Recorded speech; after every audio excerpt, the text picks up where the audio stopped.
Bismillahirrahmanirrahim. Assalamualaikum warahmatullahi wabarakatuh. Alhamdulillahi rabbil alamin. Alhamdulillahilladzi unzila ilaina kitabahul karim liyakuna hudan lil muttaqin wa shifaa'an wa rahmatan lil mu'minin. Wassalatu wassalamu ala afdalil anbiya'i wal mursalin Sayyidina Muhammadin wa ala alihi wa ashabihi wa man ihtada bihadihi wa sara ala nahjihi wastanna bi sunnatihi ila yaumiddin. Qala Allah Ta'ala fi kitabihil karim, ya ayyuhalladzina amanu taqullaha haqqa tuqatih wa la tamutunna illa wa antum muslimun. Para ummahat akhwat yang dimuliakan Allah Subhanahu wa taala, alhamdulillah atas karunia Allah Subhanahu wa taala, atas limpah nikmatnya kita kembali bisa hadir pada siang hari ini di majelis ilmu, majelis yang mudah-mudahan menambah ketakwaan kita kepada Allah Subhanahu wa taala, majelis yang mudah-mudahan menjadi bagian dari rangkaian amal saleh yang memperberat timbangan kebaikan kita kelak di sisi Allah Subhanahu wa taala. Salawat dan salam kepada Rasul junjungan Nabi kita Rasulullah Muhammad sallallahu alaihi wasallam, juga kepada keluarga, para sahabat dan orang-orang yang senantiasa mengikuti sunnahnya hingga hari akhir kelak.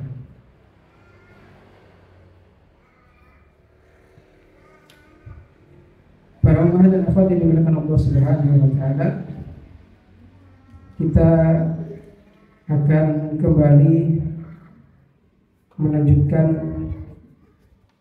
kajian kita di ayat-ayat yang membicarakan tentang kaum wanita, atau ayat-ayat tentang wanita yang termaktub atau terangkum di dalam kitab tafsir ayat-ayat wanita atau Riyadhus, biasanya kita menyebutnya Riyadhus Shalihat. Ayat-ayat dan hadis-hadis yang menjelaskan atau merangkum tentang kaum wanita, baik di dalam Al-Quran maupun di dalam hadis Nabi Sallallahu Alaihi Wasallam, dan kita akan mengambil bagian di ayat-ayat yang membicarakan tentang itu. Para umat dan akhwat yang dimuliakan Allah Subhanahu wa taala, pada kesempatan siang hari ini kita akan melanjutkan pada kisah Nabi Musa alaihissalam, di mana pada kesempatan yang lalu kita sudah sampai di bagian Nabi Musa sampai di Madian, sampai di negeri Madian, melarikan diri dari kejaran aparat keamanan, mungkin kalau bahasa sekarang, pasukan dan para pembantu Fir'aun, sampai kemudian tibalah Nabi Musa di negeri yang jauh, yaitu Madian Syu'aib. Yang kemarin kita sudah singgung tentang Madian Syu'aib itu ada di mana.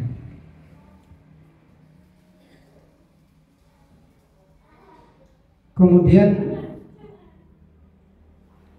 kita akan melanjutkan pada ayat berikutnya, ayat yang ke-25 dan seterusnya.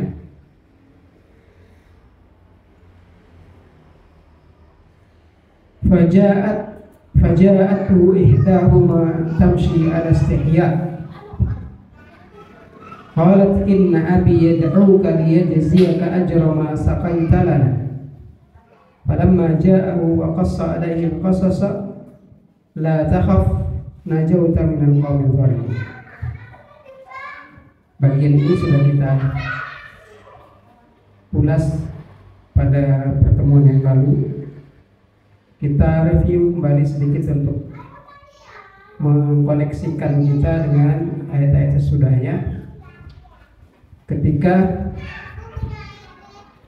Nabi Syuaib alaihissalam kemudian mengutus putrinya untuk mengundang Nabi Musa, mengundang Musa alaihissalam ke rumah mereka, lalu sebagai apa? Sebagai bentuk balas jasa, atau mungkin bahasa kita ucapan terima kasih atas bantuan yang diberikan oleh Musa kepada kedua putrinya ketika mereka memberi minum ternak mereka. Liyajziyaka ajra ma saqaita lana. Bagian ini memberikan sebuah pelajaran kepada kita tentang bagaimana seorang muslim membalas kebaikan dengan kebaikan, membalas perlakuan yang baik dengan perlakuan yang baik pula. Musa alaihissalam memberikan bantuan kepada dua orang yang tidak dikenalnya di dalam situasi beliau takut, dalam situasi beliau tidak punya apa-apa, dalam situasi beliau sedang sulit, sedang terjepit, namun masih memikirkan untuk berbuat baik kepada orang lain. Ini dari sisinya Nabi Musa. Dari kita ambil dari angle, dari sudut pandangnya, kita mencoba memposisikan diri sebagai Musa alaihissalam. Dalam situasi kita berat, dalam situasi kita sedang mengalami kesulitan, dalam situasi kita sedang dihantui kekhawatiran tentang mungkin diri kita sedang tidak memiliki apa-apa. Dalam situasi itu kita melihat orang yang membutuhkan pertolongan. Apa kira-kira sikap yang kita ambil? Apakah kita akan mengatakan saya sendiri aja kesulitan, saya sendiri aja sedang sulit, bagaimana akan membantu orang lain? Atau kita akan melakukan apa yang dilakukan oleh Musa alaihissalam ketika beliau melihat ada orang yang membutuhkan pertolongan, ada orang yang membutuhkan bantuannya, dan beliau bisa melakukannya. Beliau kemudian tanpa berpikir panjang membantu dua orang anak perempuan yang hendak atau yang mengantri untuk memberi minum ternak.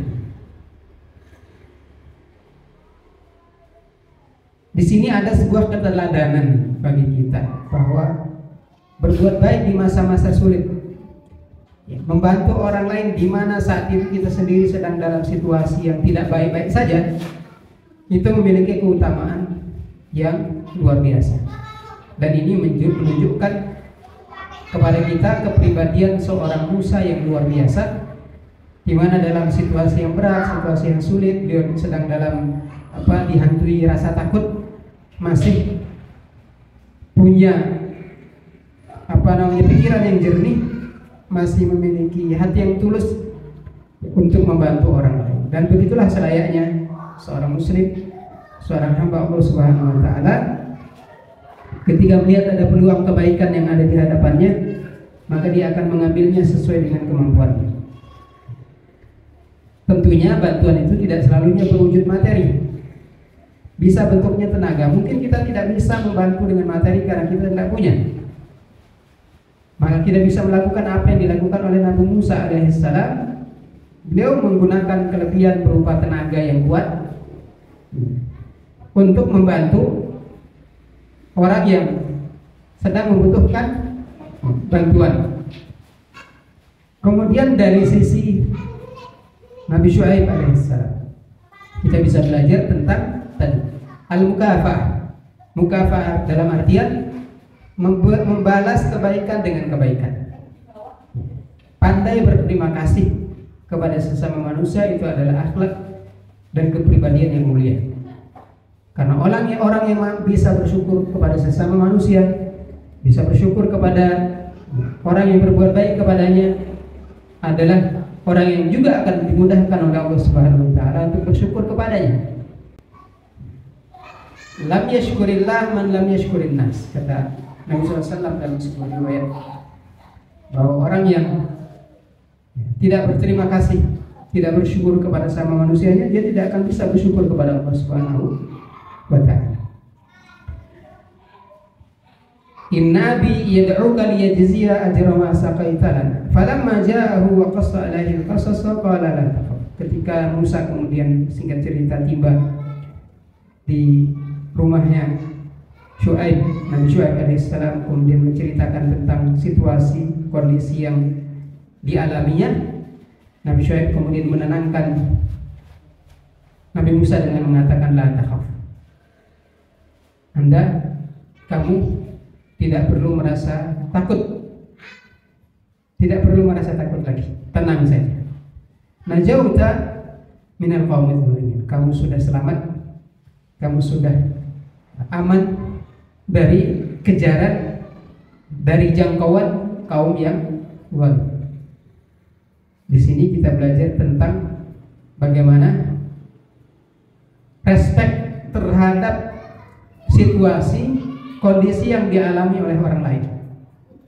Ketika kita menghadapi situasi ada orang yang membutuhkan bantuan kita, kemudian menyampaikan apa yang dibutuhkannya, apa yang sedang dialaminya, kesulitan yang sedang dihadapinya, musibah yang menimpanya, hal yang pertama bisa kita lakukan adalah menenangkan orang tadi, sebagaimana yang dilakukan oleh Nabi Syuaib. Dia mengatakan la takhaf, kamu tidak perlu merasa takut lagi, tidak perlu khawatir, tidak perlu takut lagi. Artinya secara kejiwaan manusia yang sedang berhadapan dengan situasi yang sulit, berhadapan dengan situasi yang berat, itu membutuhkan kata-kata yang bisa menenangkan hatinya. Paling tidak itu kita memberikan rasa aman, memberikan ketenangan kepada orang yang mungkin mengungkapkan ada problem, ada masalah, ada kesulitan, ada musibah yang dihadapi. Dengan kalimat itu kemudian bagian dari beban yang menimpa dirinya, jiwanya itu menjadi teringankan dengan hilangnya kekhawatiran, hilangnya rasa takut. Kamu telah selamat dari kaum yang zalim, karena memang Madian itu berada di luar wilayah kekuasaan Firaun. Kemudian ayat berikutnya, qalat ihdahuma ya abati istajir inna khaira man istajartal qawiyyul amin. Salah seorang dari putrinya Nabi Syuaib kemudian mengatakan kepada ayah mereka, wahai ayahanda, istajiru, angkat orang ini, angkat laki-laki ini sebagai pekerja. Istajir, angkat dia sebagai pekerja kita, sewa tenaganya untuk memberikan atau meringankan pekerjaan-pekerjaan kita. Apa yang diusulkan oleh salah seorang putrinya Nabi Syuaib ini menunjukkan kejadian seorang wanita mengenai atau tentang tipe orang yang layak dan bisa diangkat sebagai partner dalam kaitannya dengan pekerjaan-pekerjaan, di mana putrinya Nabi Syuaib kemudian mengusulkan agar orang tuanya mengangkat atau menunjuk, menawarkan kepada Musa untuk bekerja untuk mereka. Ayat ini sekaligus juga memberikan pelajaran kepada kita tentang bolehnya atau halalnya bekerja atau menjual jasa, memberi jasa dengan imbalan yang disepakati, dan itu sudah ada sejak zaman dulu. Maknanya bahwa ayat ini juga berbicara tentang hukum ijarah, hukum sewa menyewa, baik itu tenaga maupun benda,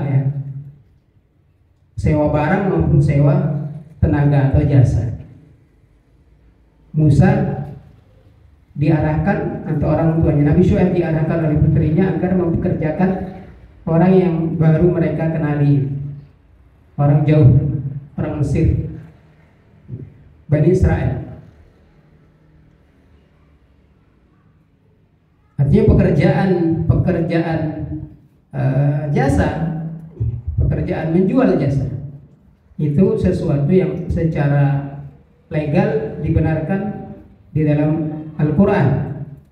Salah satunya adalah ayat ini menunjukkan itu, bahwa bekerja dengan upah tertentu itu sesuatu yang diperbolehkan. Jadi kita punya jasa, baik itu yang sifatnya itu terlihat maupun jasa yang sifatnya itu mungkin kalau di zaman modern sekarang pekerjaan-pekerjaan yang secara kasat mata tidak terlihat tapi bisa atau dibutuhkan untuk membantu kelancaran berbagai hal, kayak orang bikin rumus, aplikasi itu kan sesuatu yang tidak kelihatan cara kerjanya tidak kelihatan karena sistem bentuknya. Itu bagian dari jasa. Tukang itu juga jasa. Mengajar itu juga jasa. Akadnya adalah ijarah. Nah, di dalam ayat ini ada isyarat tentang bolehnya, masyru'nya ijarah itu. Apa alasan putri Nabi Syuaib mengusulkan agar ayah mereka menawarkan pekerjaan, mengangkat Musa sebagai pekerja mereka? Inna khaira man istajarta al-qawiyyu al-amin. Sesungguhnya sebaik-baik orang yang engkau pekerjakan adalah orang yang kuat lagi bisa dipercaya. Kuat itu berbicara tentang kapasitas, tentang skill, tentang kemampuan. Dan al-amin untuk bicara tentang integritas, tentang mental, tentang mental. Dua hal ini merangkum seluruh kebaikan, bahwa orang yang layak untuk dipekerjakan, orang layak untuk dipercaya mengerjakan sesuatu, itu mesti memiliki dua sifat ini. Yang pertama adalah kuat, artinya dia secara fisik mampu mengerjakannya, dia punya skill untuk mengerjakan itu, mengerjakan tugas-tugas yang mestinya dia tunaikan. Kemudian yang kedua, mesti dia orang yang punya integritas, orang yang bisa dipercaya, orang yang amanah, orang yang tidak menyia-nyiakan tugas yang diberikan kepadanya. Dan itu ada pada Musa. Secara fisik Nabi Musa terkenal sebagai seorang yang kuat, bahkan sangat kuat, memiliki keistimewaan secara fisik. Kemudian yang kedua, memiliki integritas, dia bisa dipercaya, dia adalah orang yang amanah.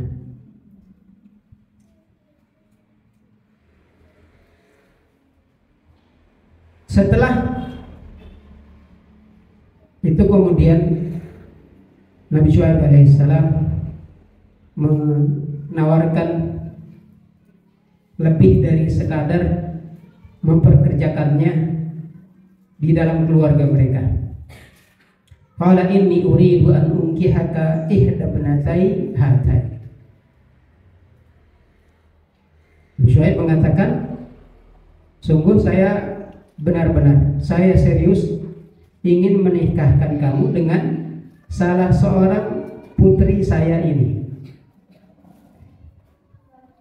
Nah, Nabi Syuaib punya 2 orang putri, kemudian menawarkan kepada Musa untuk menikahi salah seorang dari putrinya. Ini juga mengandung pelajaran yang berharga bagi kita para orang tua. Mengandung pelajaran yang berharga bagi kita selaku para orang tua yang punya anak gadis.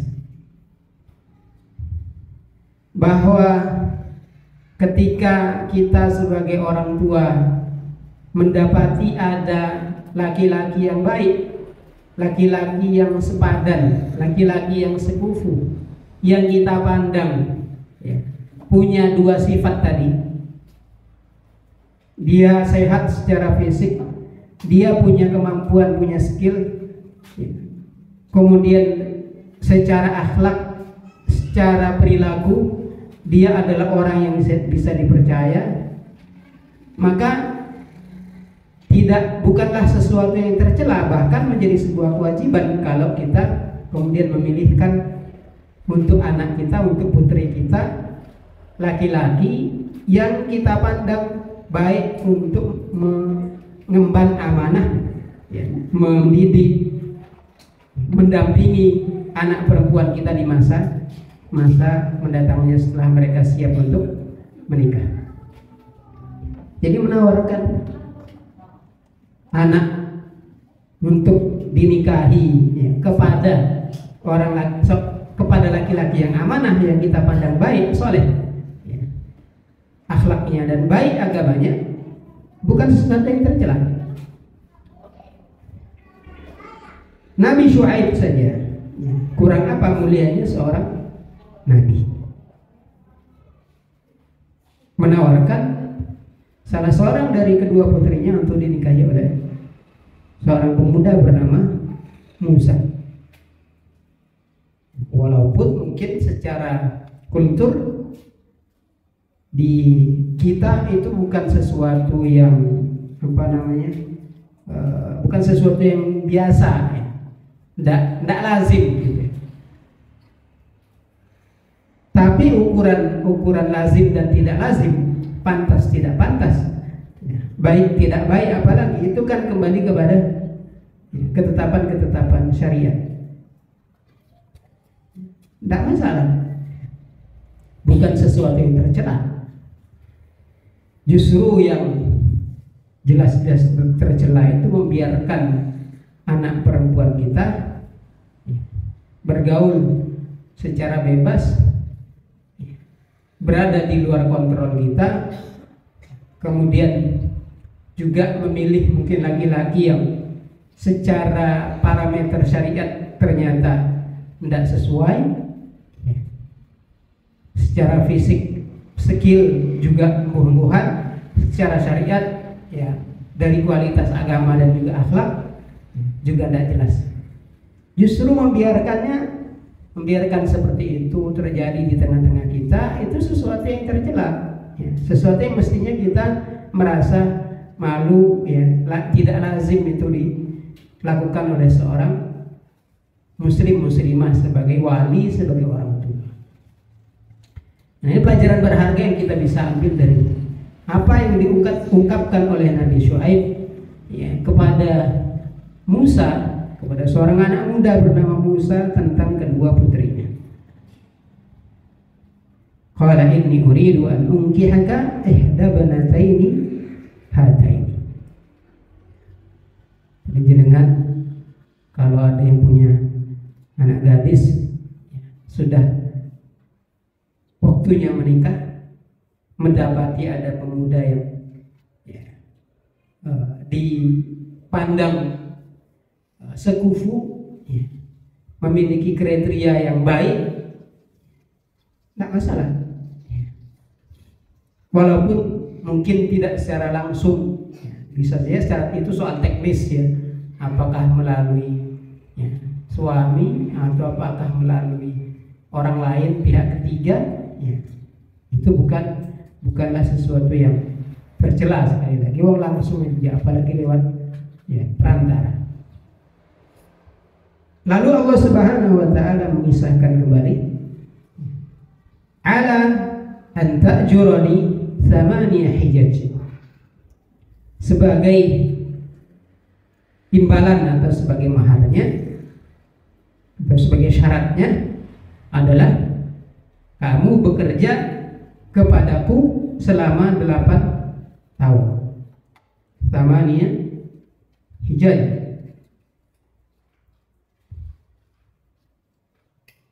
Jadi syarat atau mahar yang diminta, yang diajukan oleh Nabi Syuaib sebagai mahar putrinya adalah Nabi Musa bekerja kepada keluarga mereka selama berapa? 8 tahun. Ini juga ada pelajaran fikihnya. Nah, ini enaknya apa namanya? Mengambil atau menyimak kisah-kisah baik itu dalam Al-Quran atau Sunnah Nabi SAW ataupun kisah-kisah para ulama terdahulu, kita akan mendapati banyak insight ya, banyak sisi pelajaran yang bisa kita ambil. Tidak hanya satu tema, bisa jadi di situ ada pelajaran tentang adab, akhlak, ada pelajaran tentang akidah, ada pelajaran tentang hukum-hukum syariat ya, fikih. Seperti tadi itu ijarah itu masalah fikih ya. Menawarkan anak untuk dinikahi kepada seorang laki-laki itu juga persoalan fikih hukum. Lalu berikutnya tentang mahar juga begitu, masalah hukum. Di sini Nabi Syuaib yang mengajukan. Artinya secara hukum hak mahar itu ditentukan oleh pihak perempuan. Yang mengajukan maharnya apa itu haknya pihak perempuan. Dalam Islam begitu. Jadi bukan penawaran yang diberikan atau yang memulai penawaran mahar itu pihak laki-laki, akan tetapi yang mengajukan adalah pihak mempelai atau calon mempelai perempuan. Maharnya apa? Itu yang mengajukan adalah pihak wanitanya. Sebagaimana di dalam ayat ini Nabi Syuaib menawarkan mahar berupa bekerja kepada mereka selama 8 musim, 8 tahun.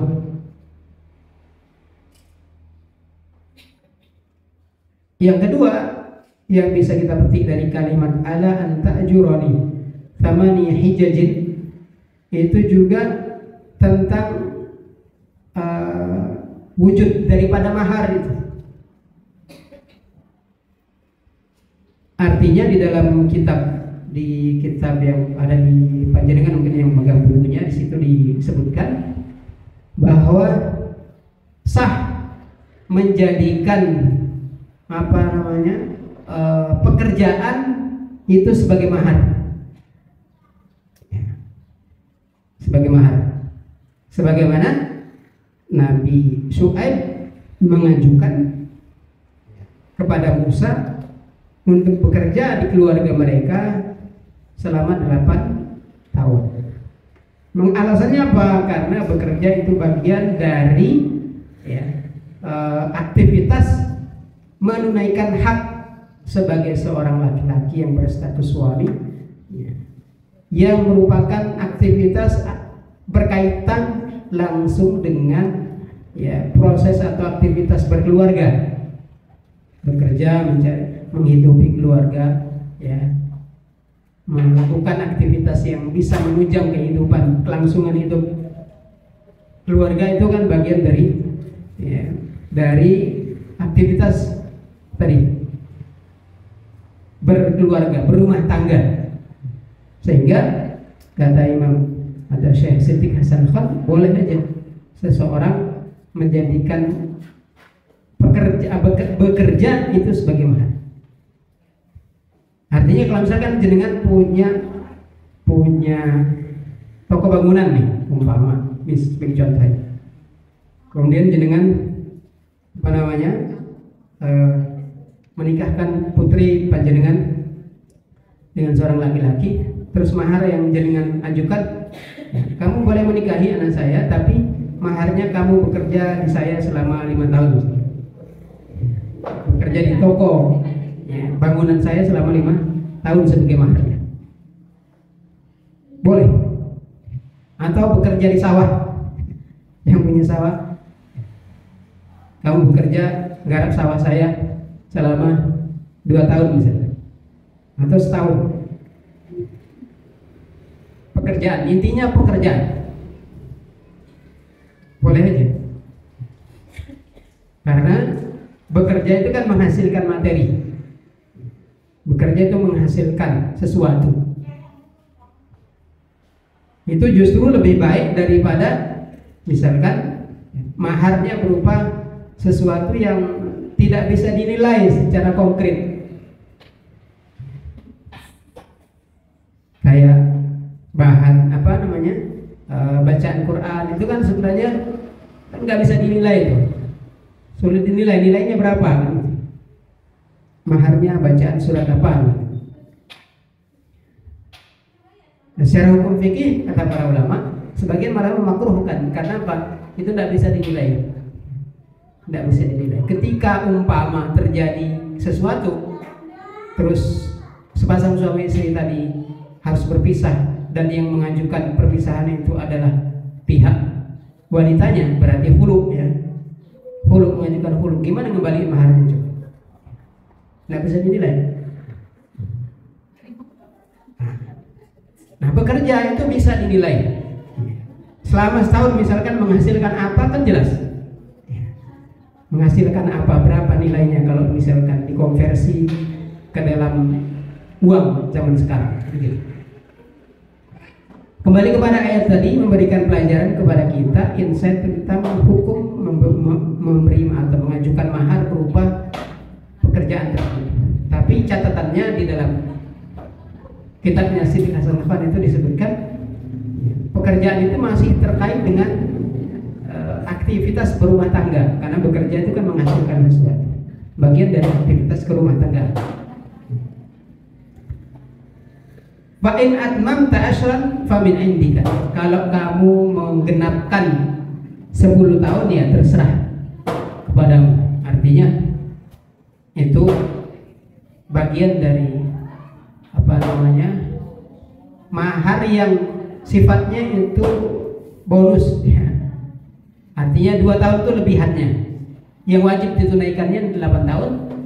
Ya, kalau kamu genapkan 10 tahun itu merupakan nilai tambah, itu dipasrahkan kepada Nabi Musa alaihissalam. Mau mengambil 8 saja itu sudah mencukupi. Kalau misalkan mau menggenapkan jadi 10 tahun itu juga lebih baik.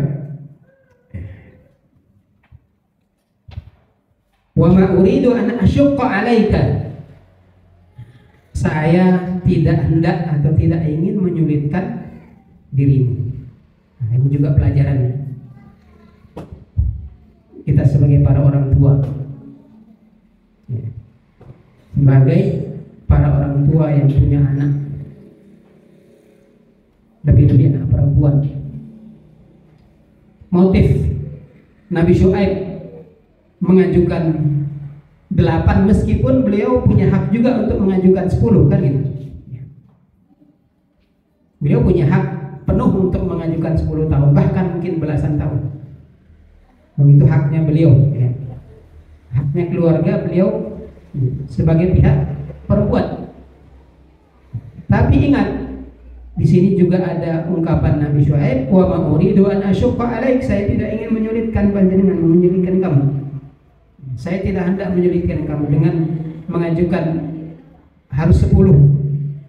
itu barangkali akan menyulitkan, akan memberatkan, ya sudah 8 aja. Ini juga pelajaran bagi kita para orang tua bahwa dalam urusan pernikahan anak-anak kita hendaknya kita mempermudah urusannya. Tidak bermudah-mudah, tapi mempermudah. Sesuatu yang dipermudah oleh syariat jangan kita buat sulit. Sesuatu yang diberikan kemudahan oleh syariat, kelonggaran oleh syariat, jangan kita sempitkan sehingga kita sendiri merasa kesulitan. Tapi kalau kalau dibandingkan dengan mungkin kultur budaya masyarakat lain ya, itu mungkin cenderungnya mudah.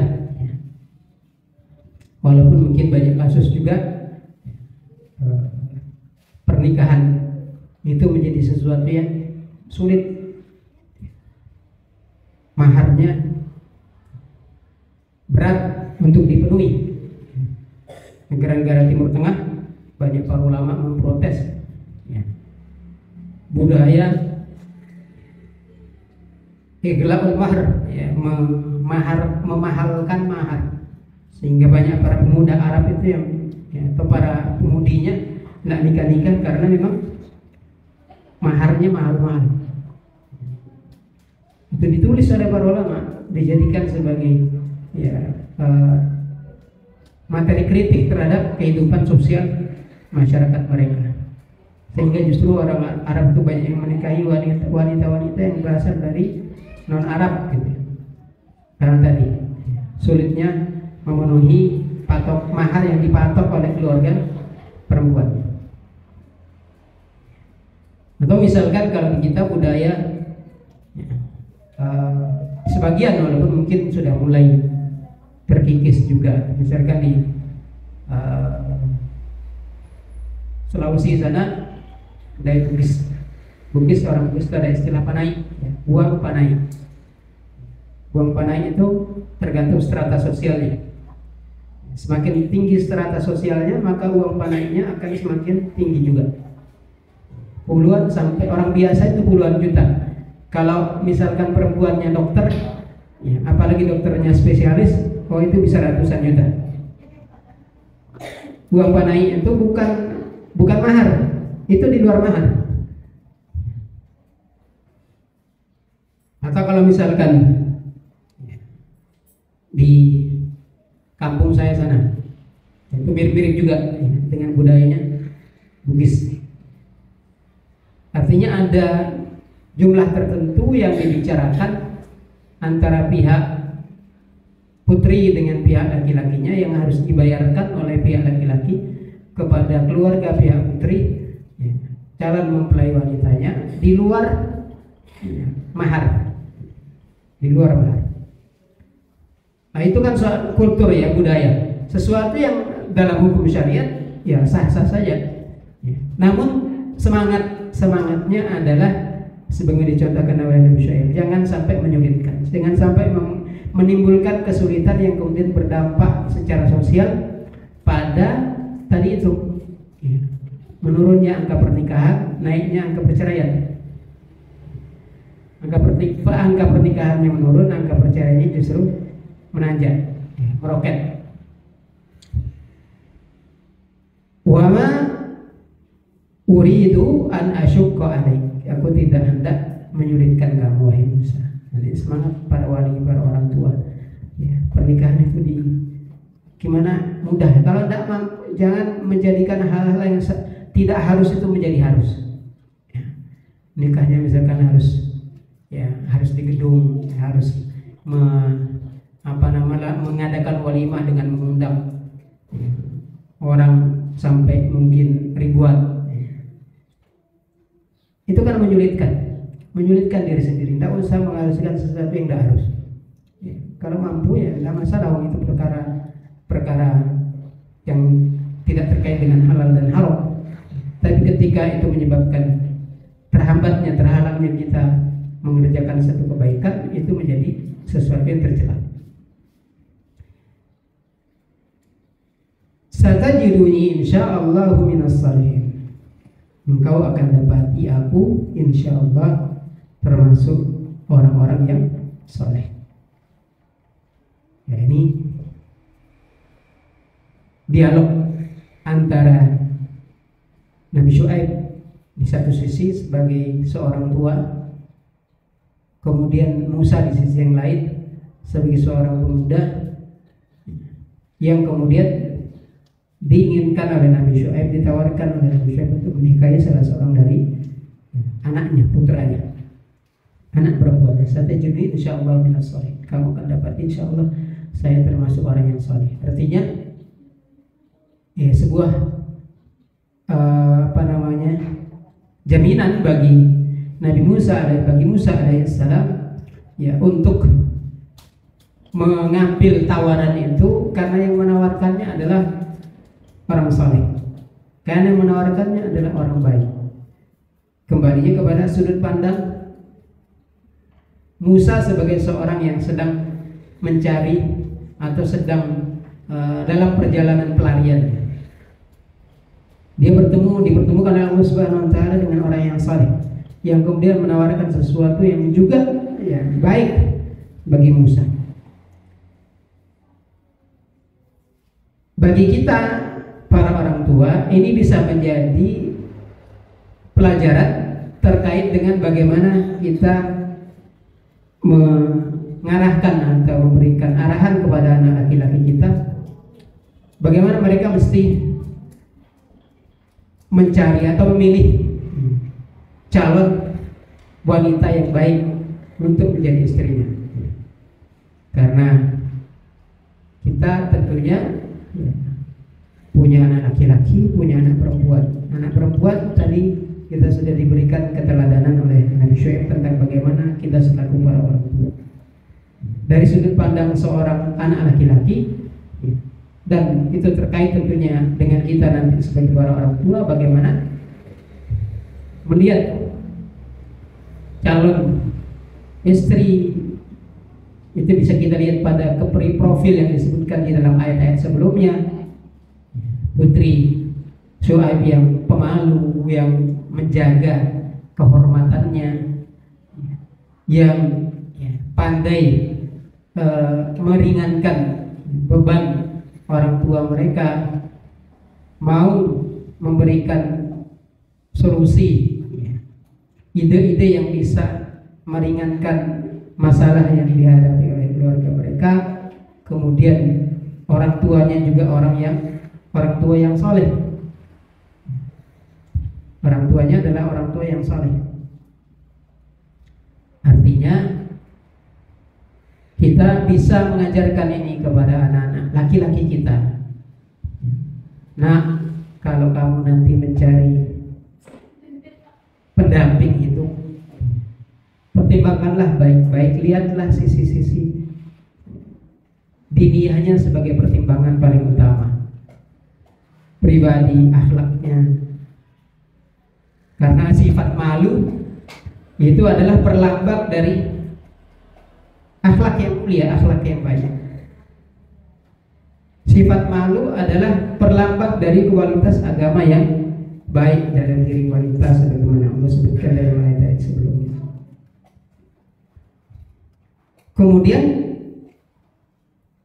juga anak laki-laki kita pesankan, lihatlah orang tua, jika calon, jika wanita yang diinginkan menjadi pendamping itu, lihatlah pula keluarganya, lihat orang tuanya.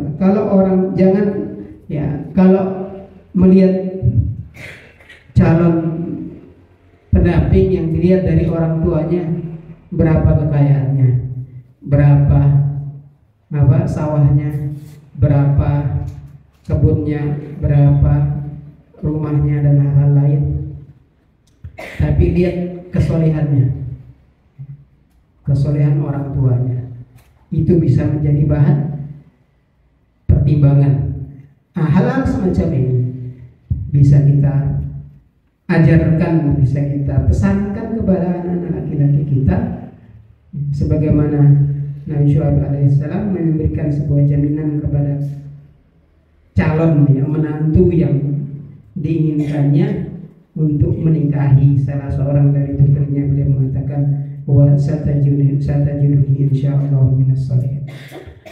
Kalimat insyaallah, pelajaran lainnya menunjukkan ketawaduan, kerendahan hati seorang Nabi Syuaib alaihissalam. Beliau tidak mentazkiyah, tidak memastikan, ya, tidak mengklaim dirinya sebagai orang yang pasti soleh, ya. Tapi beliau masih pakai ungkapan insya Allah. Sebagai apa? Bentuk ketawaduan beliau, memberikan teladan kepada kita tentang sifat tawadhu, sifat merendahkan hati, ya, agar tidak merasa diri lebih baik, tidak merasa baik, ya, tidak merasa soleh, tidak merasa solehah, tidak mengklaim diri sebagai orang yang baik, tapi tetap menyatakan insya Allah. Qala dzalika baini wa bainak.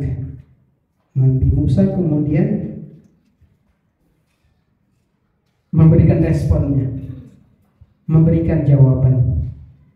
Itulah perjanjian antara diriku dan Anda, panjenengan. Apa itu? Yaitu bekerja di tengah keluarganya Nabi Syuaib selama 8 tahun. Artinya Nabi Musa menerima tawaran Nabi Syuaib untuk menikahi salah seorang dari putrinya.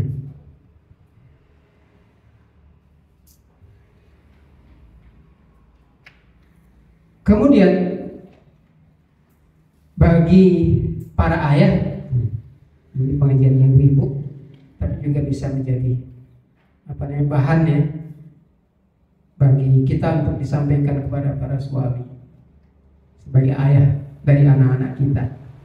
Bagaimana tanggung jawab seorang Nabi Syuaib alaihissalam, ya, memberikan atau memilihkan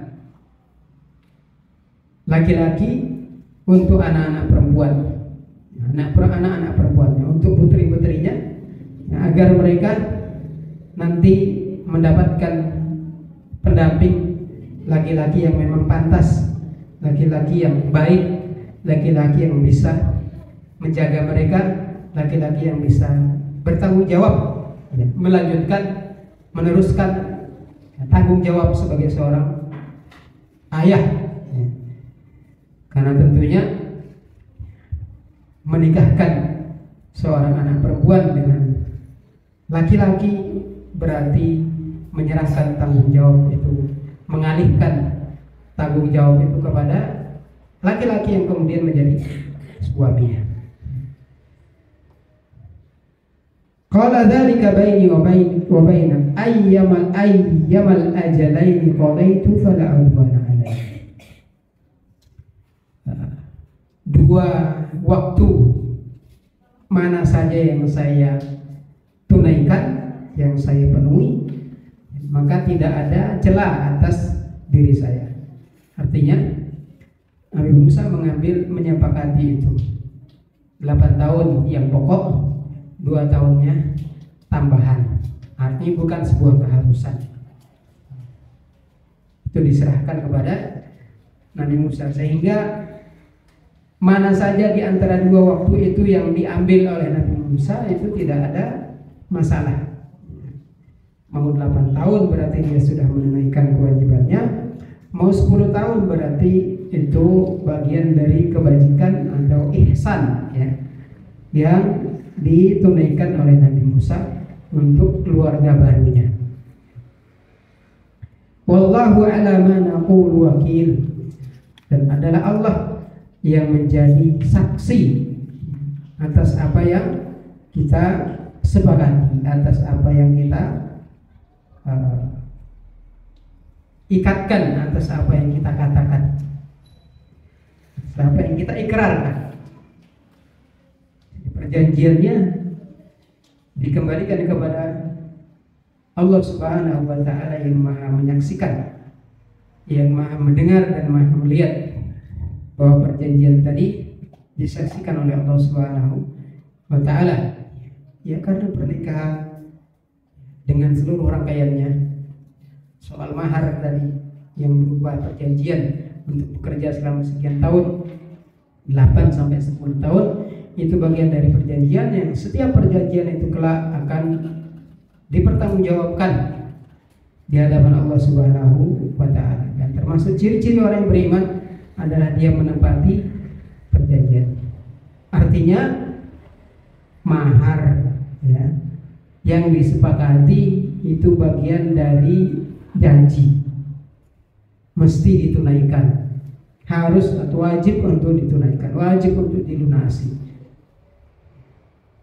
Kalau misalkan pernikahan atau mahar yang disepakati itu sesuatu yang belum diserahkan sepenuhnya pada saat akad, atau misalkan disepakati maharnya dibayar secara tempo, ya mungkin di kita itu suatu hal yang tidak biasa, tapi secara hukum fikih boleh aja mahar itu dibayar secara tempo dengan waktu yang jelas, temponya jelas, bukan apa namanya tempo tapi waktunya nggak jelas. Dengan mahar ya, 50 juta dibayar tempo. Nah, temponya kapan? Harus jelas temponya.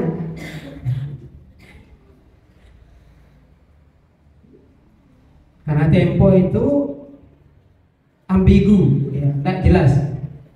Temponya sampai berapa lama, berapa bulan sejak akad itu diucapkan, berapa tahun misalnya. Kalau di dalam ayat ini kan 8 tahun tuh akadnya, sampai 10 tahun.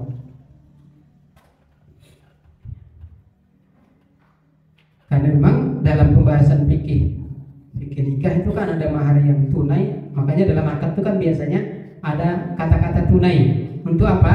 Untuk membedakan antara mahar yang dibayar tunai dengan mahar yang dibayar tempo. Permohonan akhwat yang dimuliakan Allah Subhanahu wa taala, itu pelajaran yang kita bisa petik dari kisah perjalanan ya, Nabi Musa yang kemudian bertemu nanti dengan Nabi Syuaib dan kemudian menikah. Dan dari pernikahan itulah kita bisa memetik tadi banyak hikmah, banyak pelajaran yang ketersambungan atau keterkaitannya dengan wanita, karena ya tadi ada di situ ada terselip kisah pernikahan Musa dengan salah seorang putrinya Nabi Syuaib alaihissalam, ya, dengan beberapa pelajaran yang bisa kita petik.